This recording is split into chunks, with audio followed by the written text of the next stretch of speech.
They saw something no one should have seen, and what happened next still can't be explained. In the darkness, between what's known and what's feared, there are stories that defy explanation. Tales of strange lights in the sky, shadows that linger where no one should be, creatures that shouldn't exist, and encounters that leave behind more questions than answers. These are the mysteries that live on the edge of reality. Welcome to Strange Encounters. It was less than 12 hours ago, and I'm still trying to process it. I was in my living room with my partner and my brother. They were playing Call of Duty while I scrolled on my phone. Suddenly, the power went out, but only on the wall with the game system and TV. We brushed it off, thinking maybe we needed a new power cord. About 10 minutes later, I started noticing bright flashing lights in the corner of my eye, coming from the back porch and sliding door. The strange part is my sliding door has dark gray tint and blackout curtains. Normally, no light comes through. When I turned my head to look directly, nothing was there. It happened again. I asked if anyone else could see it. They said no. I work with spirits sometimes, so at first I wondered if it was something like that. Then I began to hear two male-sounding voices, but I didn't say anything yet. The flashing kept happening. I told my partner to go check outside. He opened the curtains and doors, stared into the dark for 2 minutes, came back in and said no one was there. Moments later, I kept seeing the flashes and hearing the voices. It felt like someone was out there, though it didn't make sense. The flashing seemed like movement, and with the voices, I was confused. I told my partner to go back out. Something was going on. This time, he stepped fully onto the porch. Within seconds, he yelled, "You're right, I see the flashing."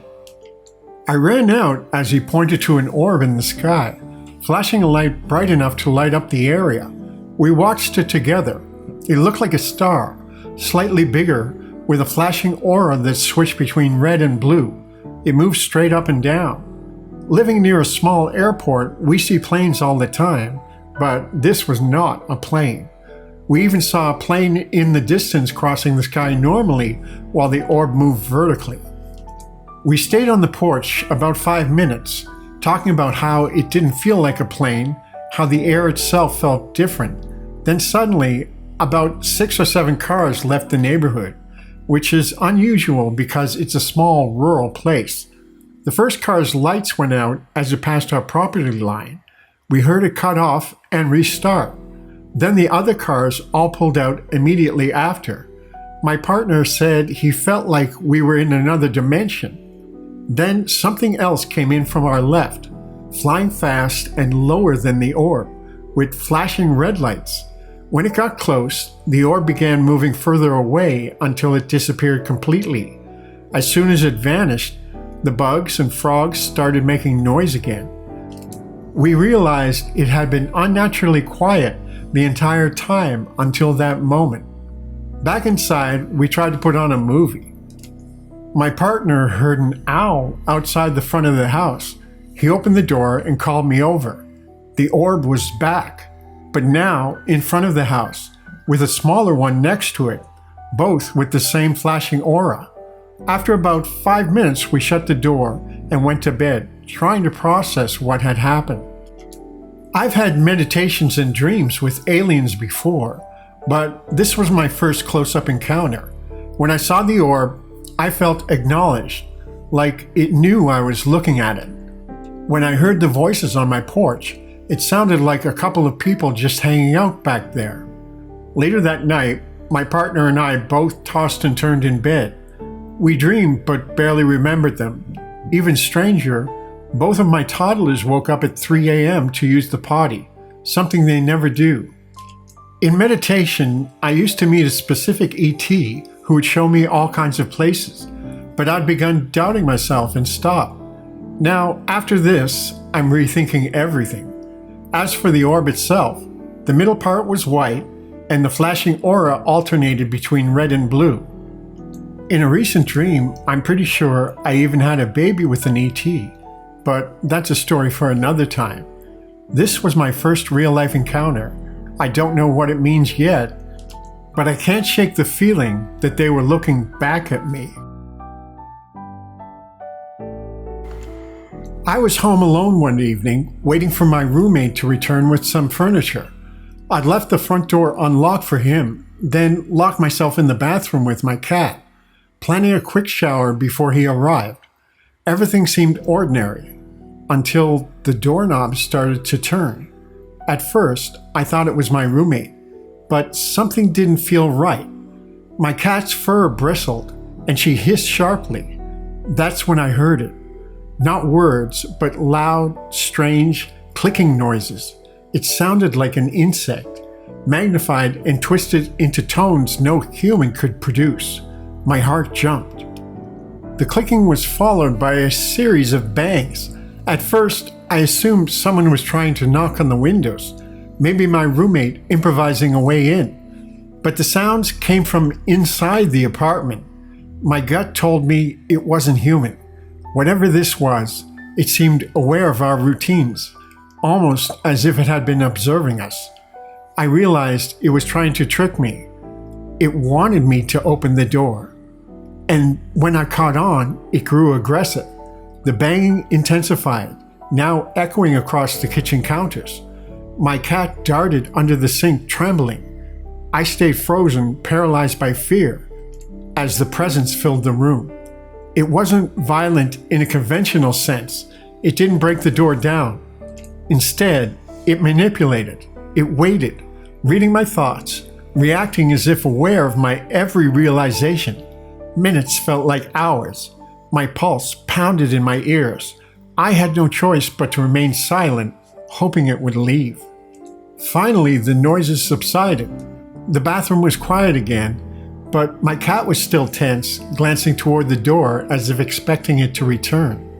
When my roommate arrived, the apartment felt strangely normal, except for the lingering sense of something beyond comprehension having been there. This encounter was far from my first. Over the years, I've had other face-to-face experiences, levitating objects, glowing orbs in the night, and even beings that resembled the great aliens so often described. But this one stands out. Its intelligence, its strategy, and the unnerving feeling that it understood me in ways I could never understand it. I still don't know what it wanted, why it chose my home, or why it tried to communicate in a language I couldn't decipher. All I know is that the clicking, the manipulation, and the awareness of its presence will stay with me forever.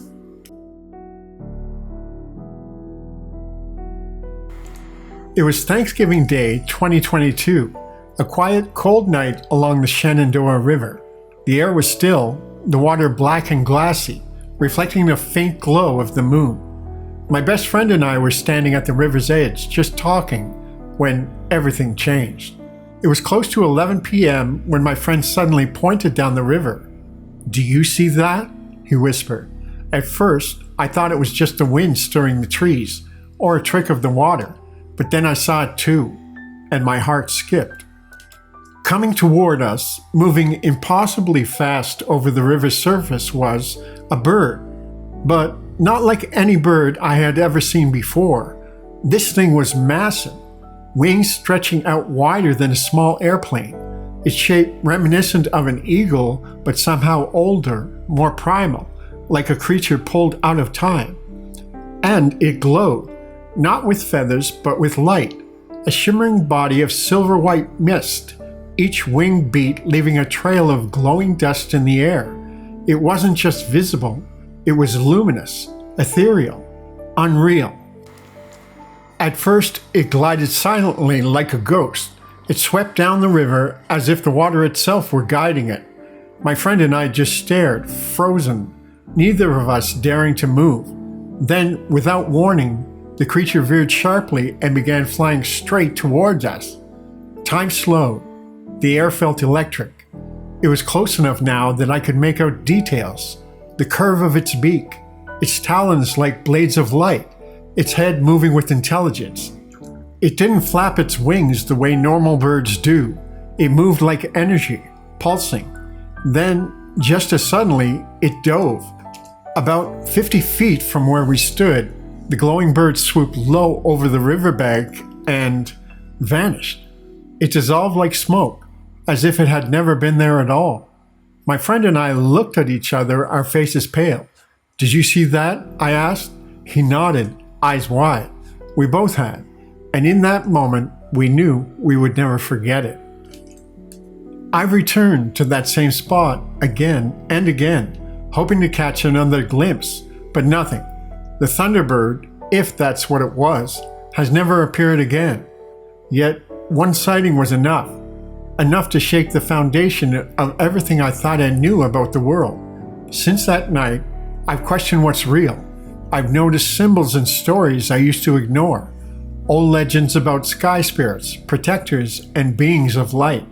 And I've thought more about my own purpose, about how fragile and mysterious our lives really are.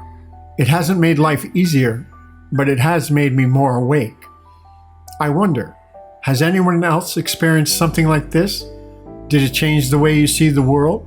Pull you in a new direction? Maybe even change the work you do or the way you live? If so, I'd love to hear your story. In the quiet heart of Washington State lies the tiny town of Harrah. Fewer than 600 people live there, nestled among quiet fields and rolling hills. Most think of this area as Bigfoot country. Strange, yes, but familiar. Yet, in the winter of 1977, Harrah became the stage for something far stranger. It began on the morning of January 19th. 9-year-old Jose Cantu awoke just before 6:30 a.m. His father had already left for work. His mother, Martha, was exhausted from a sleepless night caring for a fussy infant. Most children would have stayed in bed or woken their parents. Not Jose. He decided to make breakfast himself. As he moved quietly through the kitchen, he glanced out the window and froze. At first, he thought it might be a neighbor, a passerby, but this figure was small, no more than 3 feet tall, and it did not look human. It stood in the yard, still, silent. Jose ran to his mother's bedroom. He shook her awake. "Mama, you have to come. There's something outside." Martha opened her eyes slowly. She was tired. She assumed her son was exaggerating, maybe dreaming. She told him to calm down, to go back to the kitchen, but Jose refused. He went outside alone. The morning air bit at his skin. The sky was a pale, steely gray, and then he saw them. 2 small, greenish creatures. The first thing he noticed, they had no legs. They sat on rotating seats connected to tubes and wide bases. Wheels or maybe something else, allowing them to swivel or perhaps hover. Each had mushroom-capped antennas, coarse hair, pig-like noses, and a single unblinking eye, right in the center of his circular face. Tiny, almost useless arms clung to rounded torsos. Were the seats part of their bodies or some kind of advanced technology? Perhaps cybernetic life forms. Jose's heart pounded. He ducked behind a broken washing machine next to the shed. Then he noticed something else. 2 metallic crafts, one in the backyard, the other perched on the flat roof of the house. Inside each, another small, green, cycloptic being glowed with brilliant light. Ramps descended from the ships, or what Jose described as straight stairs. From his hiding place, he watched one of the creatures glide across the yard. It moved smoothly, almost silently, up the ramp and into the ship. The hatch closed in 2 parts, like a cross. The ship lifted from the ground, no sound, no fire, just a puff of smoke or vapor, and it was gone. Jose's hands trembled, his mind raced. He had seen something unbelievable, and yet it was real. He crept back inside and ran to his mother's room. This time, he would not be dismissed. He described the creatures, their single eye, their pig-like noses, and the ships that vanished into thin air. Martha stepped outside, but there was nothing. No ships, no creatures. She assumed her son had dreamed it. She sent him off to school. but Jose knew the truth. At Harrah grade school, he told classroom aide Diane Gomez everything. Gomez believed him. She had known Jose for years. She trusted him. Jose is a serious boy, she said. He's not one that tells stories or lies. What he told me, I took very seriously. After recess, Gomez and another aide returned to Jose to the house, and what they found shocked them. 2 perfect circular marks embedded in the gravel, exactly where Jose had seen the creatures. Nearby, 2 sets of 3 small holes. They matched the spots where the others had stood. Martha called her neighbor Irene Sanchez.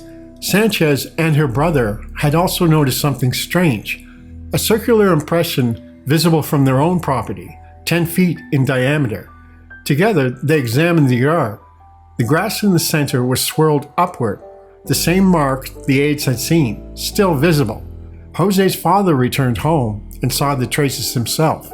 In a town as small as Harrah, word spread quickly. The next day, police officer and UFO investigator Willard J. Vogel visited the Cantus. He had investigated UFO sightings for decades, including reports of cattle mutilations. Even he admitted nothing he had seen compared to this. Vogel believed Jose. He had the boy sketch the creatures. Vogel, accompanied by electrical engineer David Akers, examined the yard. The circular impressions and tiny holes were clearly visible. Akers checked for radiation. None was detected.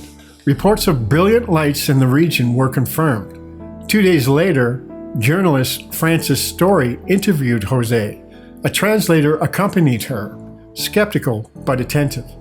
Jose answered every question calmly. When the interview ended, he simply asked to go out and play. The translator admitted, "I believe he saw what he saw." The story ran in the January 26, 1977 edition of the Toppenish Review. The headline was, "Harrah Youth Reports UFOs with Greenish Creatures." Some dismissed it, citing Jose's age and the alien's unusual appearance, but those who spoke to him directly believed him. Whatever Jose saw that morning was real. In Harrah, Washington, the Cycloptic aliens remain one of the most unusual extraterrestrial encounters ever recorded.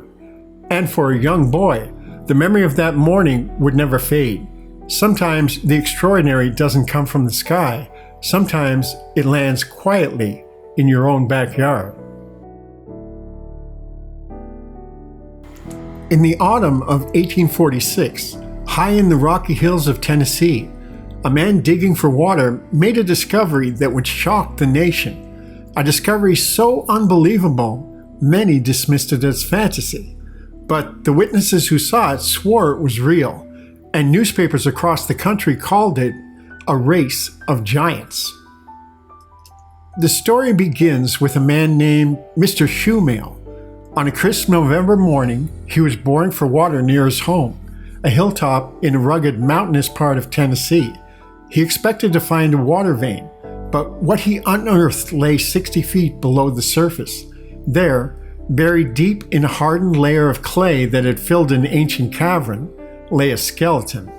Not just any skeleton, a human skeleton, the size of a giant. The bones were exhumed carefully. The clay that entombed them was described as the hardest kind, as though nature itself had sealed the chamber tight. When the skeleton was fully uncovered, those who stood there were struck speechless. The skeleton measured an astounding 18 feet in height, and it was believed that the person, or creature, had once stood 19 feet tall. The bones in total weighed 1,500 pounds. The skull alone was so large, it was said to be 2/3 the size of a flour barrel. The jaw could hold a coffee cup in its sockets. Each tooth, perfect and intact, weighed between 3 and 6 pounds. The thigh and leg bones measured 6 feet 6 inches in length. To those who examined the remains, there was no doubt. These were the bones of a human being, not an animal, not a fossilized beast, but a human, unlike any seen before. Word of the discovery spread fast. In an age when newspapers were the lifeblood of information, the story leapt from Tennessee to New York and beyond. The New York Sun reported it widely, calling it one of the most extraordinary discoveries of the time. Some were convinced the find proved that ancient giants once walked the earth. Others dismissed it as a wild tale, a mixture of exaggeration, misidentification, or even outright hoax. But make no mistake, the details reported were vivid. The bones were said to be in a perfect state of preservation, not fully petrified like ancient animal remains often were.